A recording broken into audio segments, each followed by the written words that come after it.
And welcome back to Tender Loving Care here at Artistry on Main Street, and we are here with another artist. We want to make sure we thank Greenbrier Almond for the time today, and Amber Carmen. Amber, it's a pleasure to meet you. Hi, Rick. We're here to discuss a little bit about your art, which is glass. Now, yes. We've been here previously, and we talked a little bit about glass already, but this is glass that was painted on top of. We've talked to somebody who does pine cone weaving or pine needle weaving, which is fantastic art. Today we get to talk about something that's really hands-on and something that's really intensive, and that is glass blowing.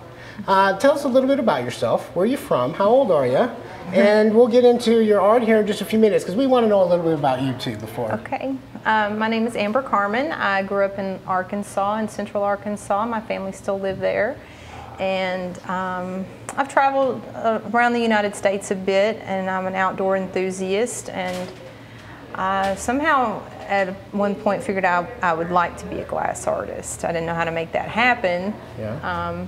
But we stumbled upon an opportunity, and I actually got to learn to blow glass inside the glass factory at Dollywood at the amusement park. Oh, very good. Yeah, so I got to kind of live in an amusement park for a couple of years and learn to blow glass, and it was really amazing. Did you get a chance to interact with the customers or the people coming through Dollywood? Yeah, too? I got to talk to a lot of people That's and neat. tell them about our art and how we do the process and everything. And it's interesting, the guys that learned at Dollywood that taught me, they kind of learned from the glass factories in West Virginia. So there was a strong Appalachian history there, and I had heard a lot about West Virginia through the outdoor enthusiasts, and now with him about the glass history and everything. So it doesn't surprise me that I ended up here. And traditionally, of course, as a lot of our viewers know, we've done Ron Hinkle before as far as glass blowing, but that's one of the main industries that we used to have back in the day was glass blowing, and the pride and the proudness of the folks who did that, because it's an art. But it's also very technically done. There's a lot to endure to be a glass artist. The conditions are not favorable. It's a little warm, yeah. It has been compared to the fiery pits of hell, but I do love it. And then, of course, you have the material itself is not friendly, and that was the trouble they had at the amusement park, was finding someone that wanted to stick within those elements and could have the patience to learn how to manipulate this liquid form that you can't touch, you can't rein it in. Right. It's hot and it's molten, so there's a lot of challenges to it. It takes a lot of commitment. It takes a lot of ingenuity, and it takes, like you said, patience. Ron Hinkle showed us that. And now that we keep talking about Ron, Ron's you my had the mentor. opportunity to work with Ron Yes. Hinkle. A lot of people around here know Ron, know him personally, what a great man, a good person he is in general. Tell us a little bit about your experience with him and how he had transitioned you from the Dollywood to being your own independent artist. Can you do that? Yeah, definitely. Ron has been a mentor for me. He's been an absolute treasure to me. He's an amazing artist. He's been more than willing to share his knowledge with me and even help me with resources to have my own studio. So Go ahead. It was funny when I juried in the Tamarack this past March. They said the first thing that we did when we saw your pictures after we got excited about how beautiful everything was, I said, it looks a little bit like Ron Hinkle. And Ron said that was the greatest compliment he could receive, was for his influence to show up on my work. Well, when I first came in the door and you got a great spot just as soon as you come in, I thought the same thing. And then I saw the owls and I went, now wait a minute. All the things I've ever seen Ron do, I've never seen him do an owl. Yeah. But we'll get to that here in a few minutes. So when you started working with Ron, you told me earlier about a passion you have now working with glass and in the fire. Yeah, what is it about the it that fire? Because there's a lot of chemicals, and for the kids out there, or for any adult even, chemistry plays a really important part. Not only does it with the chemicals that you're using to make your designs with, but you also have to understand the heat. You have to understand the complexness of the glass that you're using, because it'll break. Well, for me, setting up my own studio, living with a 2,000-degree fire in my house 24 hours a day was a little bit traumatic. And Ron said, oh, I know. He said, girl, I slept on the floor of my studio with my furnace for a year because I was so nervous about it. And I feel like, you know, his contribution that way made it easier for me, because he had knowledge that I didn't have to lay on the floor and be scared and concerned for it. You know, I could learn from him. But Yeah, there's definitely a lot of pyromania and chemists and scientists and just experimental funness that goes along with this. I have a lot of other concepts and innovations that I'm hoping to try out. Right. But just already knowing how to do this, I can't take that for granted. These simple objects are very complex to make. And I counted one time, just to do a simple ornament with a pattern on it was 23 steps. 23 steps. Yeah. Quite intensive. It's quite a recipe, and it's sort of like a dance too. You have to do everything in the right order. If you miss one step, there's no going back. That's right. You just got to break it and start over. Is that right? Well, not necessarily. That was one thing we learned performing at Dollywood, was that you figure out how to make something out of it because somebody's watching. Right. So what did you find to be the hardest thing to learn about, even not just from Ron, but what was the toughest thing for you to understand about blowing glass, or the art of blowing glass? Well, you talked a little bit about the chemistry and feeling the heat and knowing that, and you do have to feel the glass. You have to understand what it's doing, because it is on the end of a rod and it is balanced in your hands, and that's as close as you're going to get to it. So tell me the question again. Well, no, you answered the question, as a matter of fact. What was it that drew you to it? And yeah, it's really challenging. There's this moment where you realize that you're no longer trying to be stronger than this stuff with your tools, and you actually know how to work with it. Now, and there's something to be said for just... For me, and I think for a lot of beginner artists, is to know when to stop. You know, I watched Ron blow his glass, you know, and he can take this piece, for instance, it's at the end of the ball, and he's spun it around, and he's got to be this form, but he can make it larger by spinning it even more, or he can slump it by putting it over something and letting it go. This piece of glass for me is quintessential for the basic essentials of glass blowing. It's a very basic shape, very form shape, but the colors that you're using in here and the thickness of the glass and the sturdiness. In fact, one thing I love about having blown glass in my hands is you can feel the energy that it came from, as opposed to like a factory that it's molded in.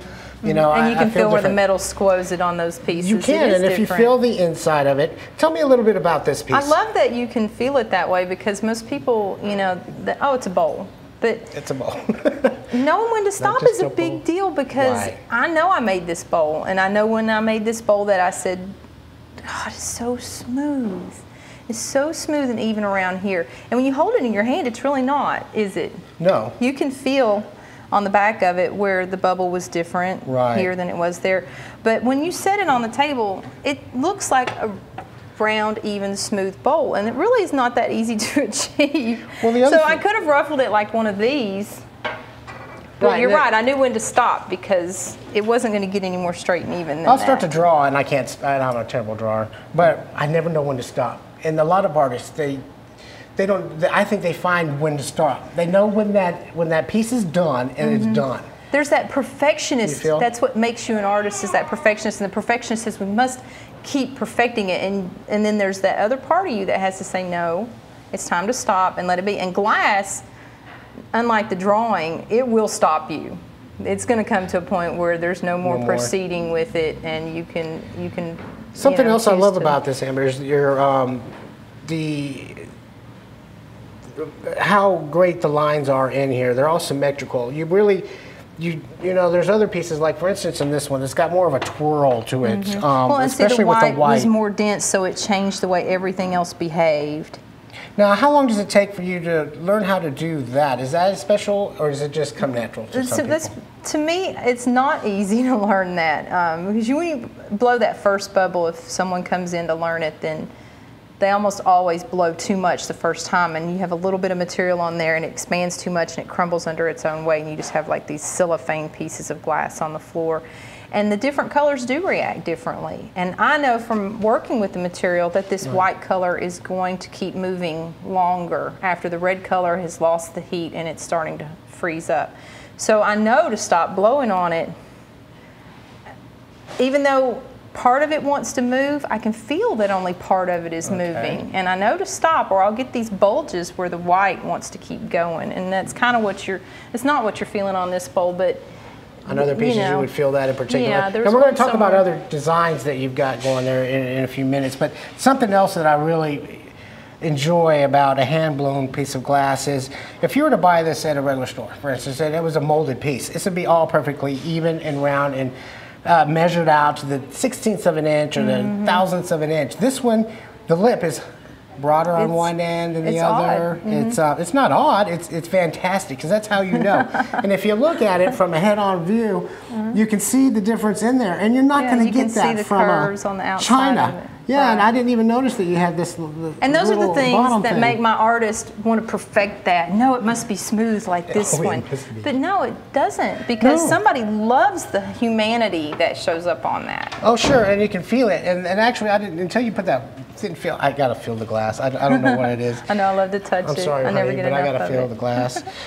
Tell me a little bit about the colors that you're using in this piece. Now, I understand that the chemistry of the glass and blowing the glass. Now, do the different colors play a big part? They really do. Different metals create different colors. For instance, they use a lot of manganese nowadays to achieve these vibrant purple colors that you don't see in the old glasses.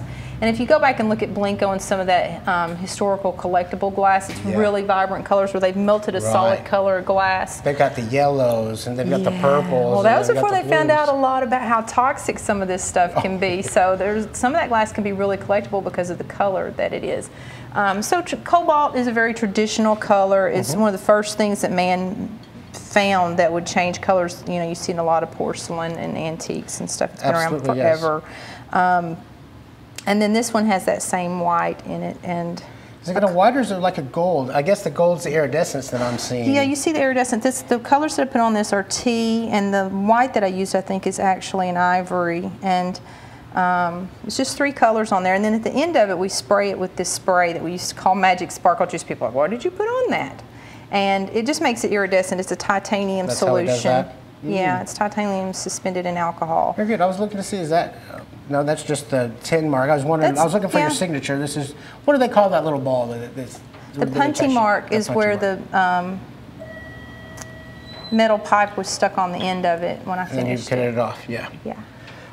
Let's talk a little bit about the other designs that you have or styles. Now that is, would this be a typical bowl? You would call it a candy dish? Candy dish, or I kind of personally have a thing for bowls. I have them all over my house, so they have a lot of jobs. Let's talk a little bit about this one then. And stuff like that. Because you've taken this, basically, I'm assuming, would have started out as this design. Now this is much thicker. Yeah, I had a lot more glass on that one, and that's one way that you can make the difference of your dimensions is the amount of glass that you would use, perhaps in this, as opposed to a smaller bowl. This would be more like a vase, if you were to ask me. I wouldn't see it as a bowl. But in this case, it's very dense. It's very heavy. It is a lot heavier. And the colors you're using again are the white. Well, this is some purple. This is an opaque purple on the inside. Oh, is that? Okay. And then a darker, transparent purple that you really can see through it when the light goes through it. Does the purple, now let me ask you this, do the colors blend together to form other colors? No, people think that you can just, though you have orange and yellow, why can't you just mix them together and get this cool color of orangish yellow that I want? It's not paint and it doesn't mix together. Work that way. Because the different metals make the different colors, so they used to, now they use a lot of manganese for the reds and the purples. They used to use gold a lot, and they still do. That's why your ruby glasses are so vibrant, and they're also more expensive. Very much more expensive and harder to find. Harder to find, yes. And of course, my favorite. Now, as far as the different glasses go, where do you get your glass from? Is it from different areas, or do you? This is a pre-manufactured, what we call batch. It's a powdered mix from North Carolina, and they make it over in Spruce Pine, North Carolina, and they mine the sand over there and add together a lot of things like erbium and arsenic and things you don't want to inhale. And then when you raise it to a temperature of over 2100 degrees and cook it for about a day, then it melts down from that white powder and it's beautiful, clear, molten glass. Again, this is so beautiful. It's the color I love. Is there a particular, besides yellow? This is my double sunshine bowl. Double sunshine bowl. I think you can see why. And it makes you want to smile like it's sunshine. Yeah, it's supposed to make you feel happy, especially in West Virginia when it's winter. Did you do anything particular to get this design in? Maybe if I hold it this way, you can see. Yeah, and this really is similar to a Ron Hinkle pattern. The opaque color goes on the base of it. And then the other colors get added around this other parts, and I use a tool to pull these out and make the rays of the sun, and of course twist it up really good. Okay, I was wondering how you got that, because as opposed to the symmetrical round, round, and see, this one somehow has a you've pattern got in these it to too. pull out. So you've taken something and make it go, and almost like, I guess you could compare it to frosting a cake, where you can take and make the lines come out on the frosting. That's exactly right, like a dessert or a coffee where you've got this creamy stuff.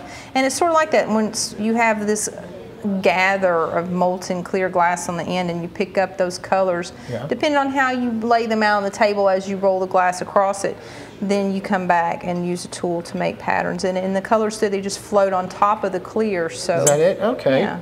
I love this one. This one is just amazing. It's so bright and vibrant.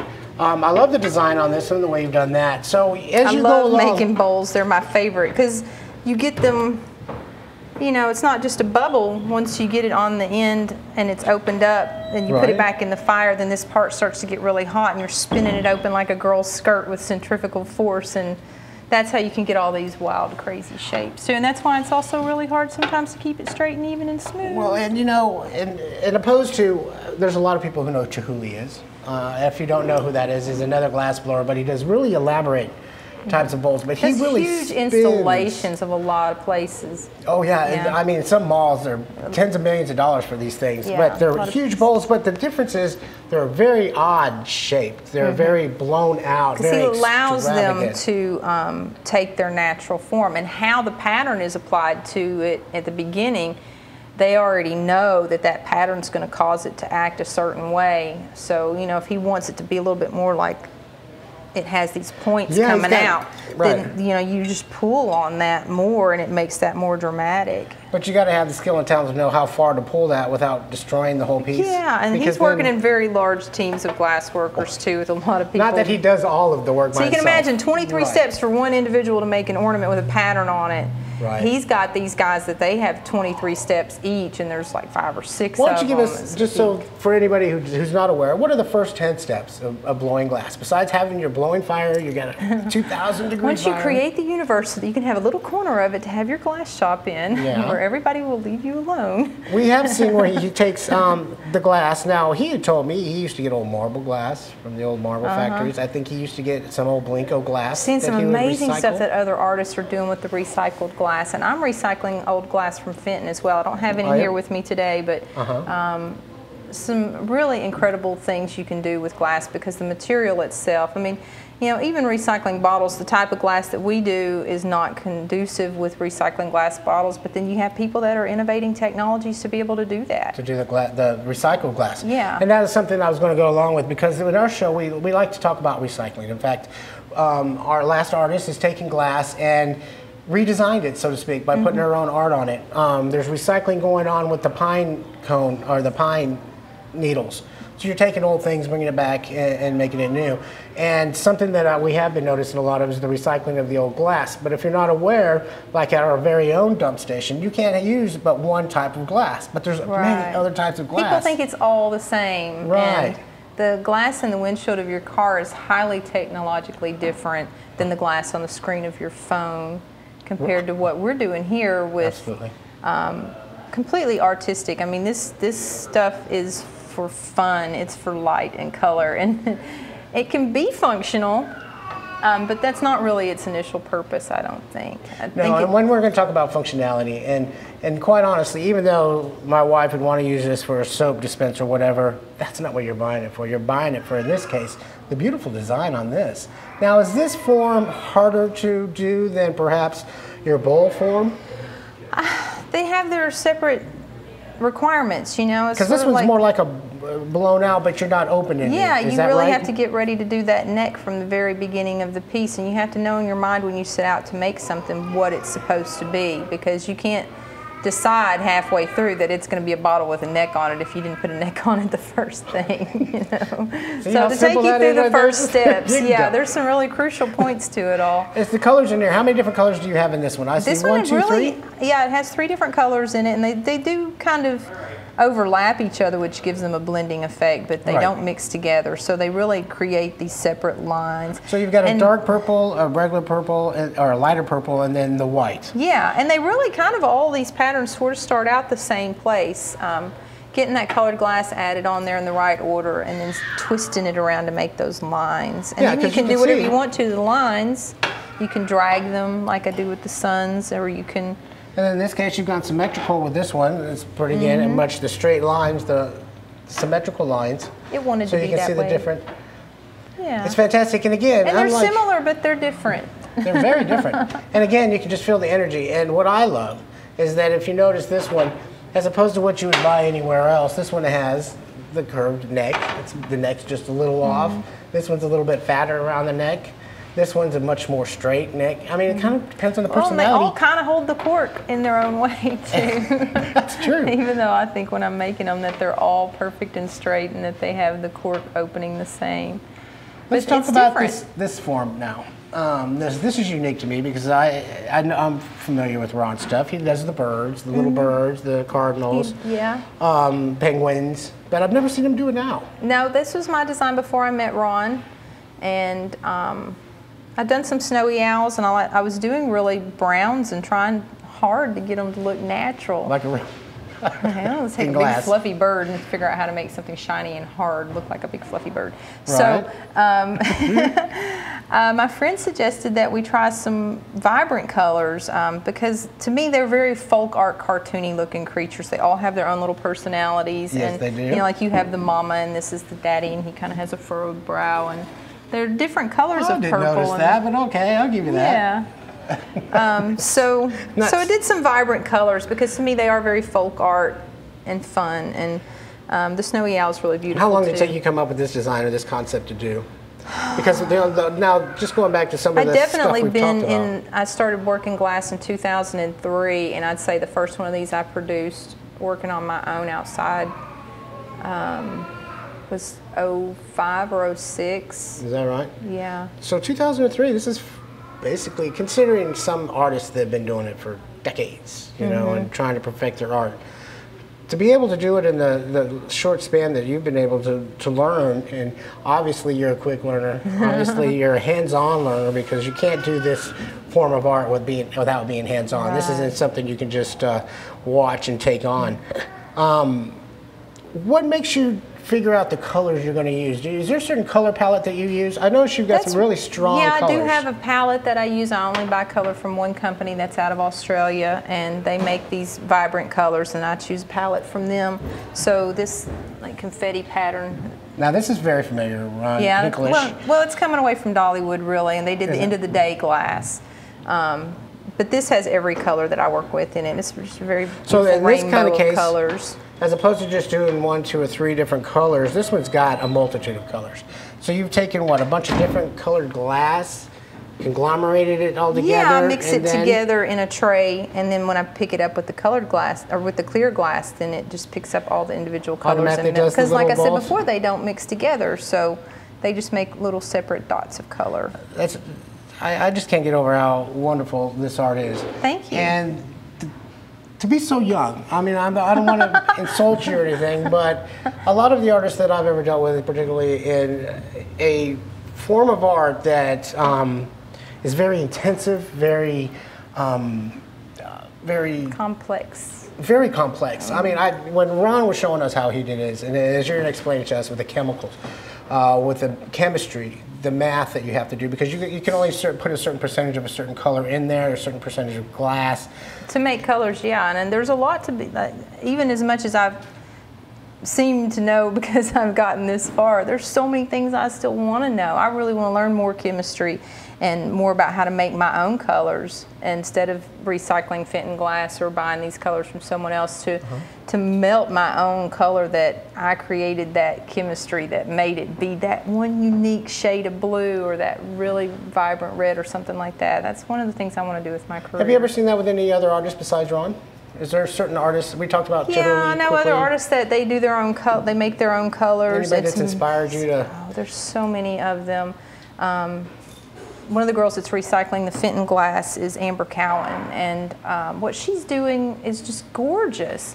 And it's so exciting to see someone come up with something that inspires you in your own industry. I got to go to the glass conference. I should mention that because the Tamarack Foundation and the West Virginia Division of Culture and History gave me grants to go to the glass conference in Chicago in March. Very nice. It was amazing. There's so many incredible, talented artists out there doing so many innovative things and working together to come up with more creative ways to save resources and still produce glass and to be economical in our own studios and things like that. So, do you find glass, now you went to this conference, do you find that glass blowing as an art's coming back as opposed to, it seemed like that in the past 30 decades, it kind of just, 3 decades, the glass has gone away from the traditional art form of it as hand-blown glass and been shipped off to China or to whatever and mold factories. Yeah, there's and so all many of that. different things about it. Like the factories that were here have gone to other countries, and it then seems like I'm seeing a lot more hand-blown glass. Chihuly had the American glass movement. So when they settled down in Seattle and really started teaching people some of these techniques that had still been coveted up till the 70s, you know, they started out on the island of Murano, and if you were a glass worker and you tried to leave there, they would hunt you down and kill you.